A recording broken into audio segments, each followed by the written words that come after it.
आज तक किसी ने मेरा सत्य जानना नहीं चाहा, लेकिन केवल तुम हो राम, जिसने बिना किसी भय के इस पत्थर की भावना को समझा। तो सुनाइए वो सत्य मां जो बरसों से इस प्रतिमा के पीछे छुपा है।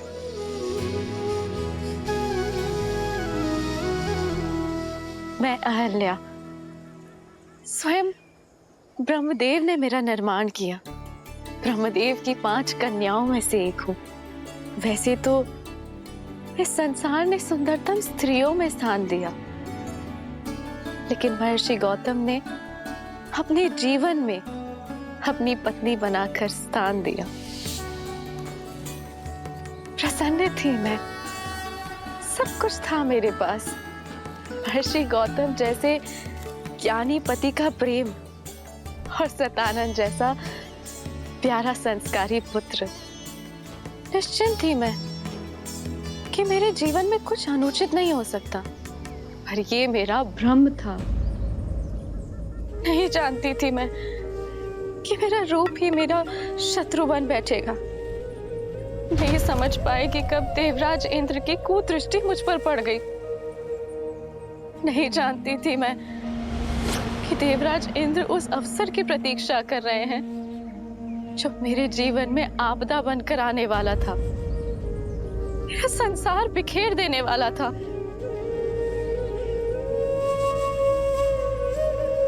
अग्नि मेरे पुरोहित यज्ञस्य देवनृत्य। अहिल्या,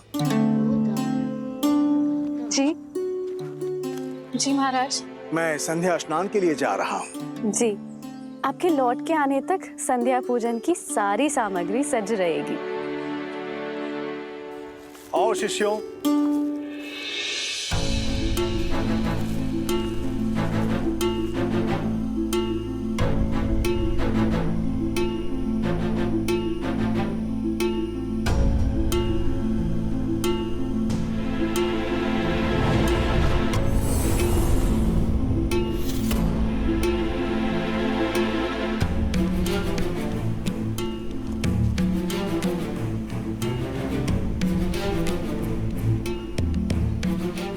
पुत्र सतानंद, तुम्हारे पिताश्री संध्या स्नान के लिए गए हैं और अपने वस्त्र यहीं पर भूल गए।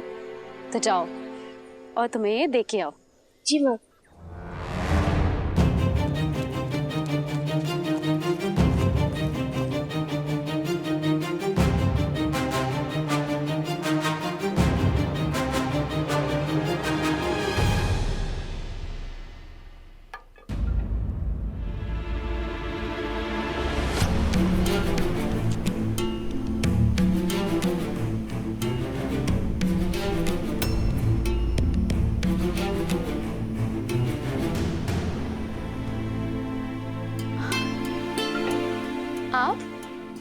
आपको स्मरण हो गया कि आप संध्या स्नान के लिए गए, किंतु अपने वस्त्र ही भूल गए थे। मैंने सतानंद को भेजा है आपके वस्त्र लेकर।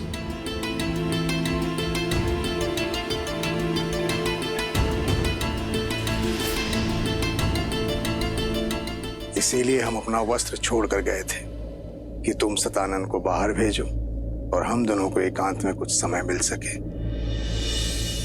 अहिल्या,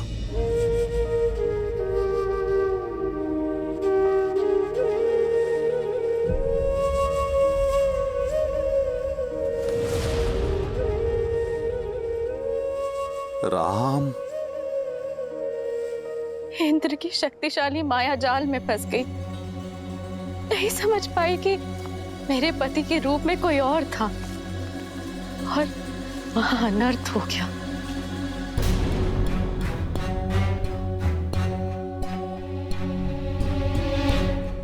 कौन हो तुम? मेरा वेश धारण करके मेरे आश्रम में क्या कर रहे हो तुम?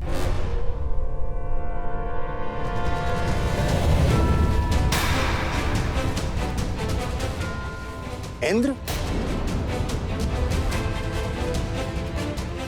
देवता होते हैं मनुष्य और ऋषियों की रक्षा के लिए, परंतु तुम एक ऋषि पत्नी के साथ, ना ही तुम देवराज होने के योग्य हो, ना ही यज्ञ की आहुति प्राप्त करने के योग्य।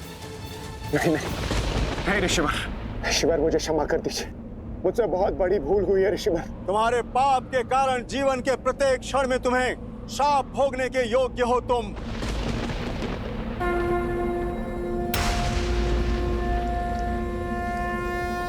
ऋषिवर, मैं गौतम अपने जीवन की संपूर्ण तप को साक्षी मानकर मैं तुम्हें श्राप देता हूँ इंद्र। नहीं देव ऋषि, ऐसा अनर्थ मत कीजिए कि जिस रूप के मोह में तुमने ये पाप किया है तो तुम्हारा रूप तुमसे छिन जाएगा।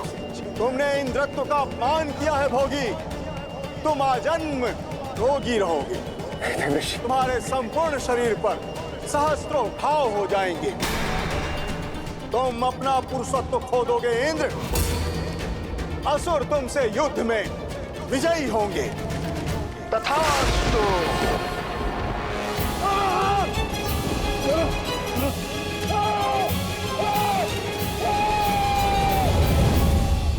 ऋषि गौतम की आंखें पथराई हुई थी, वो मौन थे, मौन, जो मेरे जीवन में महाचक्रवात लाने वाला था। क्या अपराध था मेरा ये कि मैं एक सती होके अपना सत्य सिद्ध नहीं कर पाई, या ये कि मैं एक दुष्ट के मन की मलिनता को समझ नहीं पाई।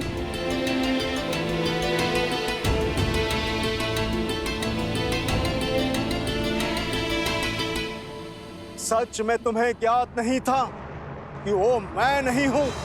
आपको संदेह है मुझ पे? अगर अनुमान होता तो क्या मैं देवराज? जब वो मेरे समक्ष आए तो मुझे भ्रमित कर दिया। इंद्र के रूप में नहीं, अभी तो बिल्कुल आपकी तरह लग रहे थे वो, और माया से मुझे। अहिल्या! इंद्र तो पापी है, परंतु तुम तो पतिव्रता हो ना। फिर तुम्हें यह कैसे अनुमान नहीं हुआ कि यह इंद्र की माया है? उसने तुम्हें स्पर्श किया और तुम्हें अंतर का अनुभव तक नहीं हुआ। मानने को मैं सच नहीं कि कोई स्त्री किसी के निकट रहने के पश्चात भी यह अनुभव न कर सके कि वो उसका पति नहीं है। सत्य बोलो अहिल्या, एक ऋषि पत्नी होने के पश्चात भी ऐसा तुच्छ व्यवहार। चरित्रहीन हो तुम।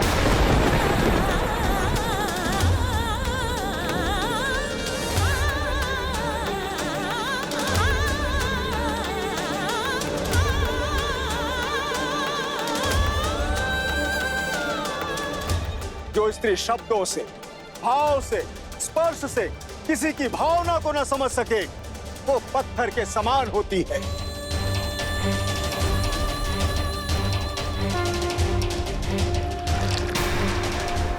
मैं तुम्हें श्राप देता हूं कि इसी क्षण तुम पत्थर की प्रतिमा में बदल जाओ, सदा सदा के लिए। तथास्तु।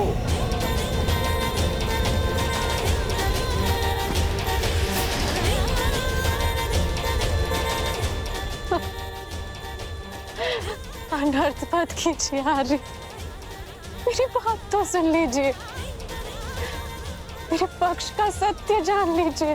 जो देखा उसके पश्चात भी अब क्या कुछ शेष है सुनने के लिए? नहीं अहिल्या, तुम क्षमा के योग्य नहीं हो। मेरा श्राप अवश्य पूर्ण होगा। तुम्हें यह पीड़ा अकेले ही भोगनी पड़ेगी, और जो कोई भी इस क्षेत्र में प्रवेश करेगा वो तुम्हारे पाप का भागीदार बनेगा।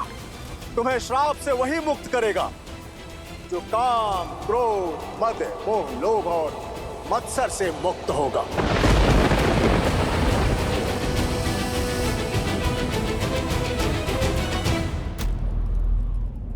माता,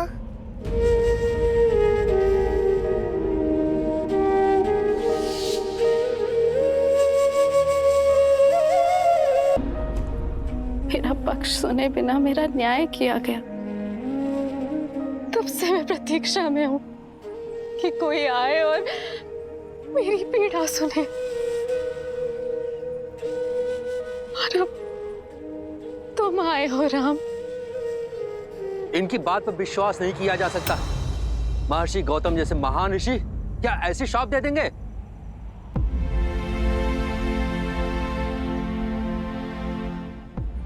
यदि एक पति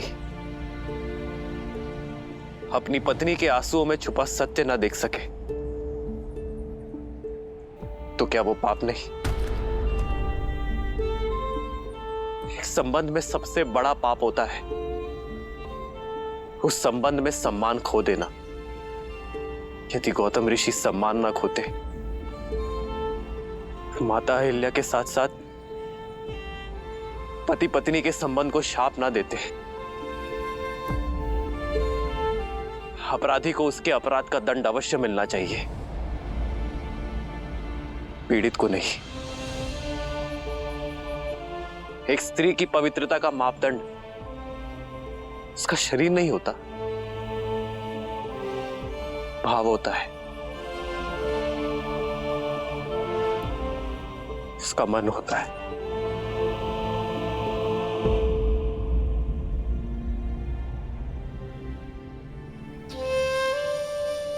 मैं लज्जित हूं मां कि आपके पति ने आपकी पीड़ा नहीं समझी, किंतु ये पुत्र समझता है। आप निष्पाप है मां, आपको दिया गया शाप अनुचित था।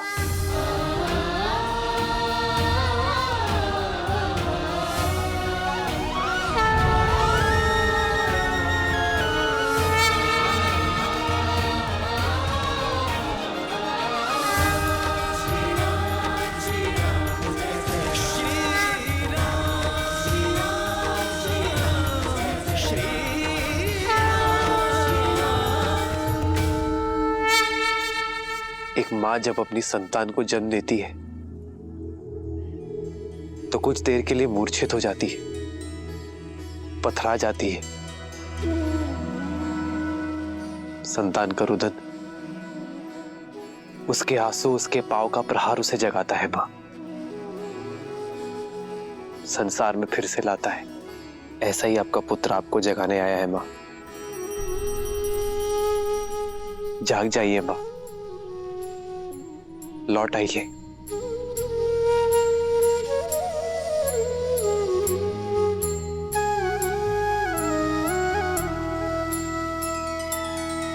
नैना करुणा पग में ममता, पाषाण में ला दे प्राण, निष्पाप ना कभी दंड भोगे, राम का है ये विधान। श्री राम श्री राम श्री राम श्री राम श्री राम श्री राम श्री राम श्री राम।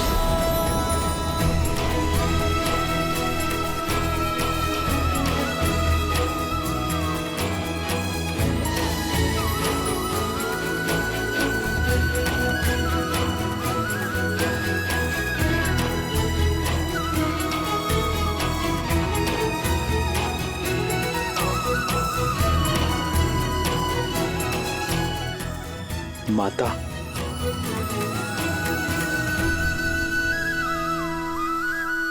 आदर्श और मर्यादा की है ये कथा महापावनम, काट मद श्री से मिला ले श्रीमद् रामायणम, श्रीमद् रामायणम, श्रीमद् रामायणम। सिया राम सिया राम सिया राम सिया राम सिया राम सिया राम।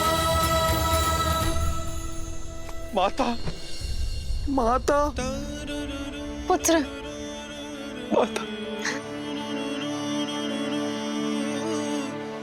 माता,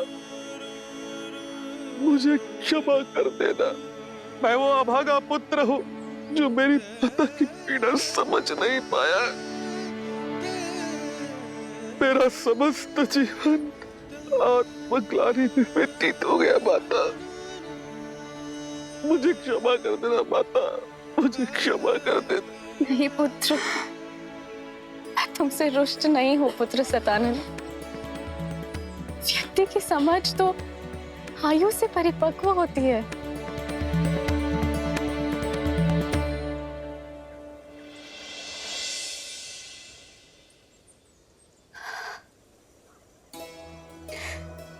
मेरे जाने का समय हो गया है राम, और जीवन का उद्देश्य भी, जो कदाचित तुम्हारी यात्रा में आकर संसार को संबंधों की सीख देना था। आज तुम्हारे सत्य ने मुझे मोक्ष दिलाया है। जैसे मैं केवल राम का नाम लेकर इस संसार से जा रही हूँ, उसी प्रकार सभी सिर्फ तुम्हारा नाम लेकर ही साथ जाएंगे। राम नाम सत्य है। जीवन में हानि लाभ, शाप वरदान, पवित्र अपवित्र कोई महत्व नहीं रखता। महत्व है तो मात्र एक सत्य का। और यही सोच मनुष्य को जीवन और मरण के चक्र से मुक्ति दिलवाएगी, मोक्ष दिलवाएगी। राम नाम सत्य है। राम नाम सत्य है। राम नाम सत्य है। राम नाम सत्य है। राम नाम सत्य है।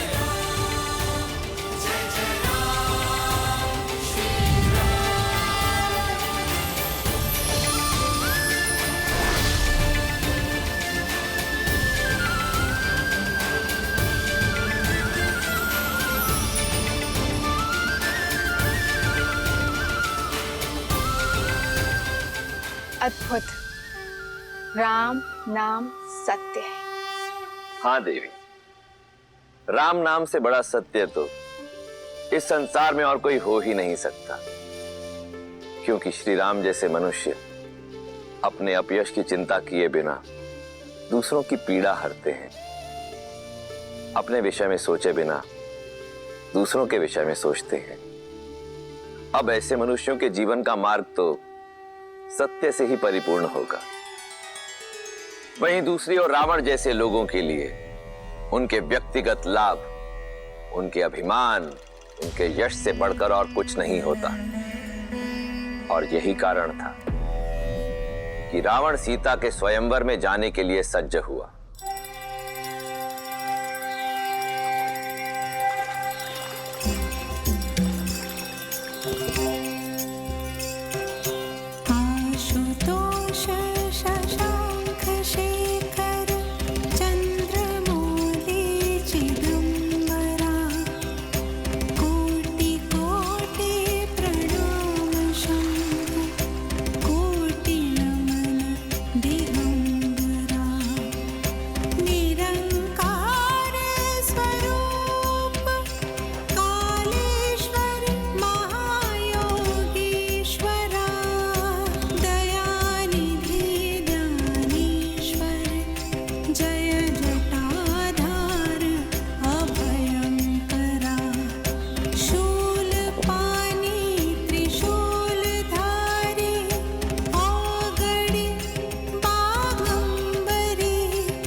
अपने स्वामी को विदा दो मंदोदरी। विदा? कहाँ प्रस्थान कर रहे हैं आप? मिथिला। मिथिला? स्वयंवर में, जहां से लंका के लिए निमंत्रण ही नहीं आया। निमंत्रण अतिथि को दिया जाता है, विजेता को नहीं। 14 लोगों के स्वामी को स्वयंवर का निमंत्रण न देना किसी चुनौती से कम नहीं मंदोदरी। पर हमारे पुत्र मेघनाथ का तो विवाह हो चुका है और दूसरी पत्नी की चाह भी नहीं है उसे। मैं मिथिला मेघनाथ के लिए नहीं जा रहा।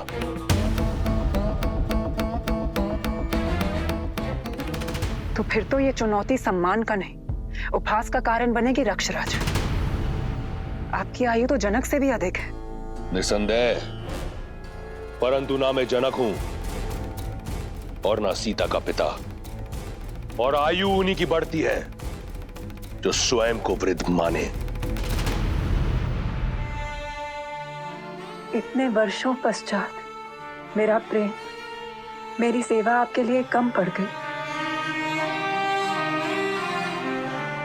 मंदोदरी, तुम मेरे लिए वो अमूल्य रत्न हो जिसका तेज, जिसकी चमक कभी मंद नहीं होगी। तुम सदैव मेरी पटरानी रहोगी। फिर जनक पुत्री क्यों? मैं मिथिला केवल जानकी के लिए नहीं, महान शिव धनुष पिनाक के लिए जा रहा हूं। उसका वहां मिथिला में रहना चुभता है मुझे। जब महादेव का परम भक्त यहां लंका में है तो उनका पावन धनुष वहां मिथिला में क्यों? मैं उसे यहां लेकर आऊंगा अपनी भक्ति के प्रसाद के रूप में। और यदि जानकी मेरी वीरता का पुरस्कार बनकर यहां आती है तो इसमें क्या बुराई है? जो आप करने जा रहे हैं वो अनुचित है लंकेश।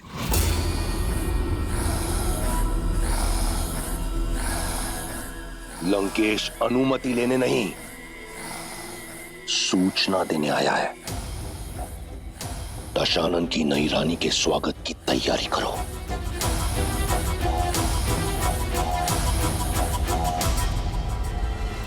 अपने इस भक्त को आशीर्वाद दे महादेव। और मुझे आशा है कि मेरी पटरानी की ओर से आपके धनुष के स्वागत में कोई कमी नहीं रहेगी।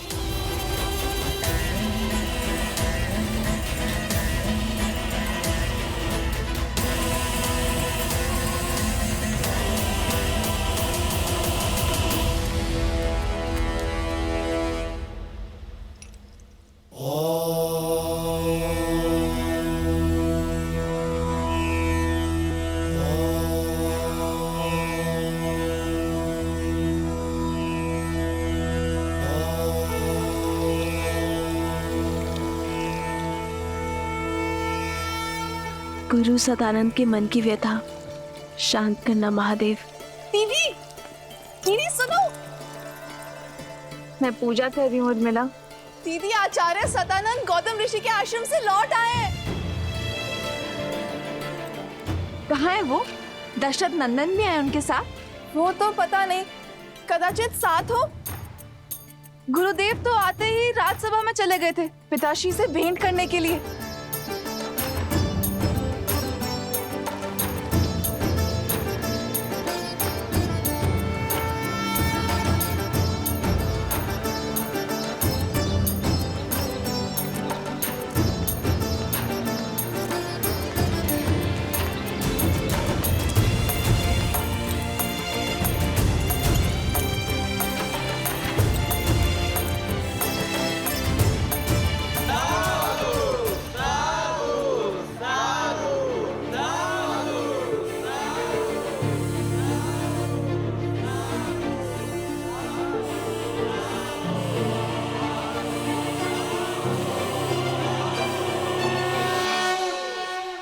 ना सिद्धि थी, ना मंत्र, बस आंखों में अश्रु और वचनों में करुणा। राजन, उसका बखान मैं अपने शब्दों में नहीं कर पाऊंगा। अपने स्पर्श से मेरी माता को श्राप मुक्त कर दिया और मुझे बिना स्पर्श के इस अभिशाप से कि मैं एक चरित्रहीन का पुत्र हूं, आज मैं आपके समक्ष गर्व के साथ यह कह सकता हूं कि मैं अहिल्या पुत्र सतानंद हूं। मेरी मां कलंकिनी नहीं है, मेरी मां पवित्रा है, पवित्रा।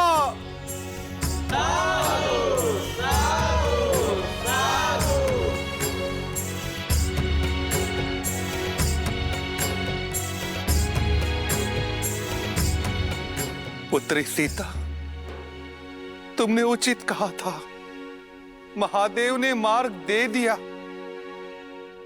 अब तुम्हारे इस गुरु को शांति की खोज के लिए कहीं और जाने की कोई आवश्यकता नहीं।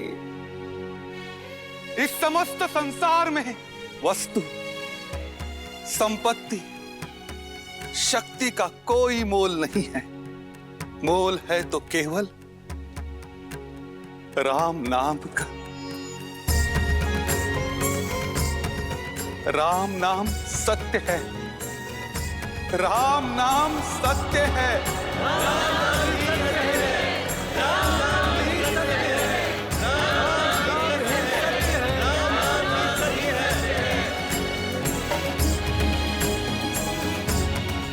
गुरुवर,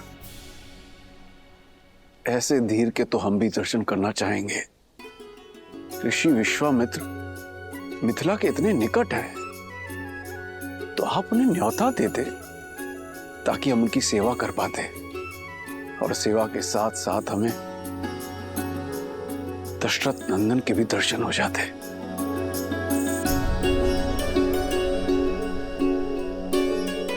राजन, मैंने प्रयास किया था।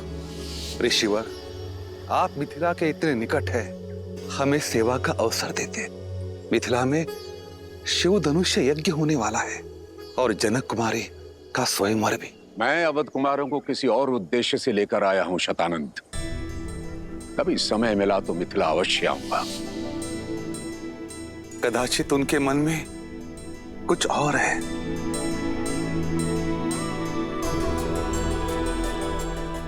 जैसी महादेव की नियति। यदि महादेव चाहेंगे तो ऋषि विश्वामित्र भी हमें दर्शन देंगे और दशरथ नंदन राम भी। अवश्य महाराज। ये क्या? विश्वामित्र तो ब्रह्म ऋषि हैं। वे जानते हैं कि सीता केवल राम की ही होनी है। फिर विश्वामित्र ने मिथिला जाना अस्वीकार क्यों कर दिया? कदाचित इसलिए क्योंकि वो ब्रह्म ऋषि हैं। कदाचित इसलिए कि वह उस क्षण की प्रतीक्षा कर रहे थे जब यह निर्विवाद रूप से सिद्ध हो जाए कि श्री राम से श्रेष्ठ और कोई नहीं। कदाचित इसलिए भी क्योंकि अभी किसी और के मिथिला पहुंचने का समय हुआ है।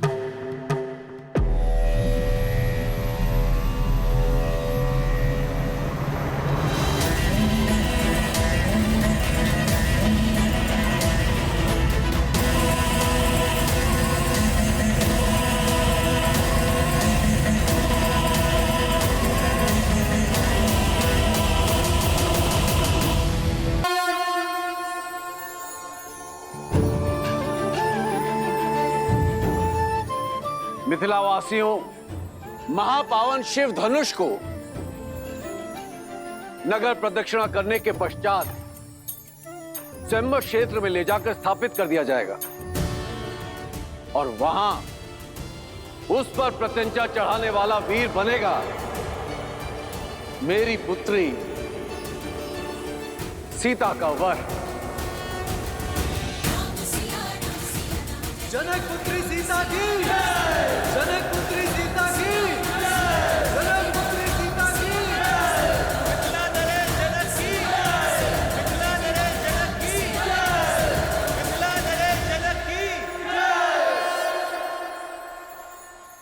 अधिक सोचिए मत दीदी, ये धनुष दशरथ नंदन राम के अतिरिक्त कोई नहीं उठाने वाला।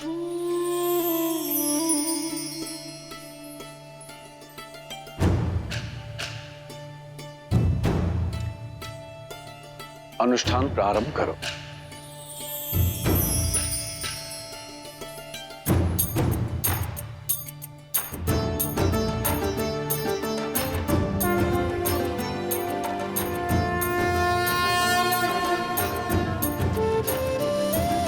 ओम नमः शिवाय, ओम नमः शिवाय।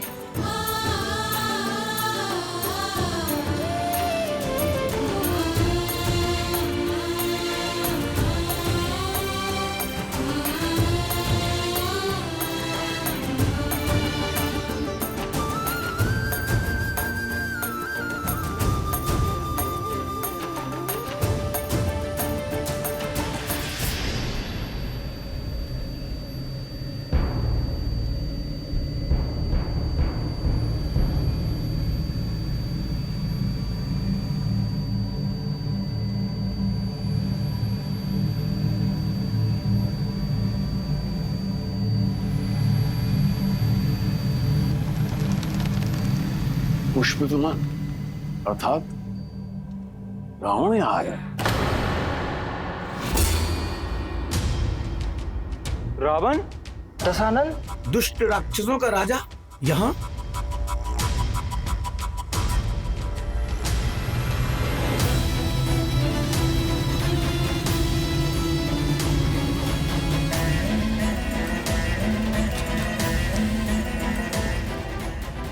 महादेव का पिनाक तो यहाँ है, अर्थात स्वयंवर आरंभ होने में समय है। पुष्पाक,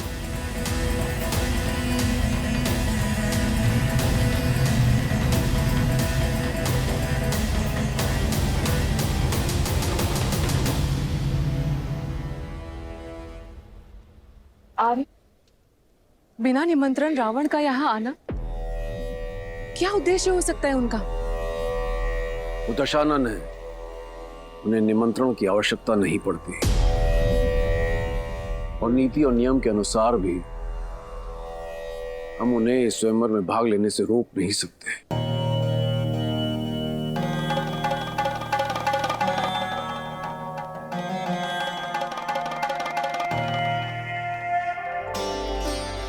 मुझे पूरा विश्वास है आप मेरे लिए जो भी करेंगे शुभ ही होगा।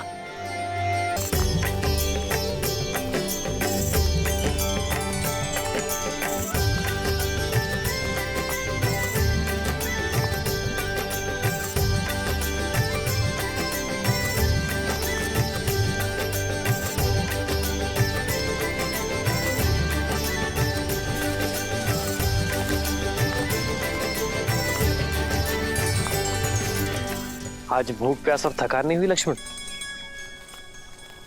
गुरु और कहा ले जा रहे इसकी शंका तो नहीं है तुम्हें? आज मैं शंकित नहीं हूं भाई, अभी तो दृढ़ता से तत्पर, क्योंकि मैं जान चुका हूं कि गुरुदेव हमें जहां भी ले जा रहे होंगे किसी कारण से ही ले जा रहे होंगे।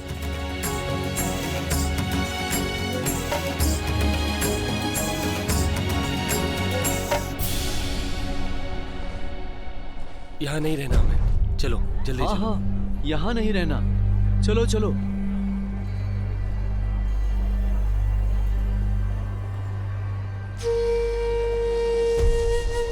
भैया सुनिए,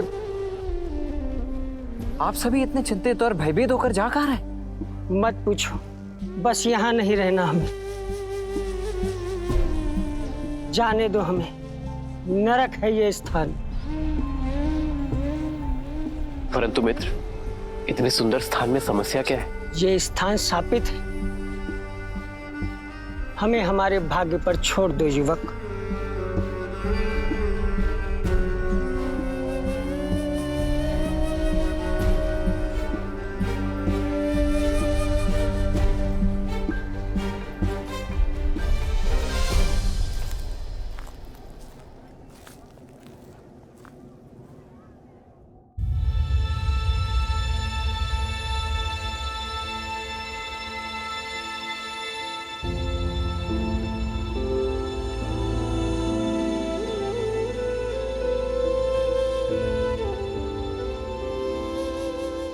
वो झील देख रहे हैं ना, कृष्ण झील।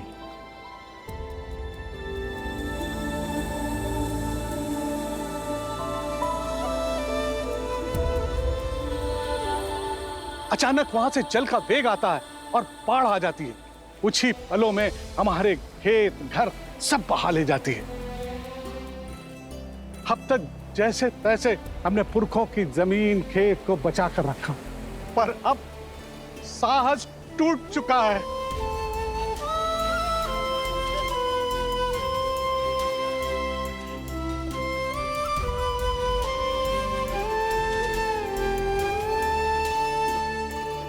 समाधान भागने में नहीं, साधने में है। प्रयास किए, पर कोई भी इस बाढ़ को नहीं रोक पाया। जिसने भी प्रयास किया वो मारा गया। राक्षस शंखचूड़, उसकी पत्नी देवी तुलसी और नारायण की कथा तो सुनी है ना। वो झील साधारण नहीं है, देवी तुलसी के मन की पीड़ा से भरी हुई है। नारायण ने शंखचूड़ के छल से प्राण ले लिए और देवी तुलसी ने उसी पीड़ा में उन्हें शालिग्राम बनने का शाप दे दिया।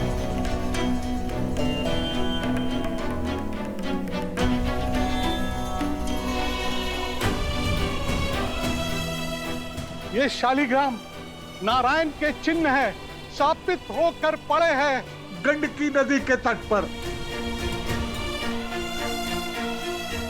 जहां ईश्वर ही शापित हो, वहां मनुष्य के प्रयास से क्या होगा।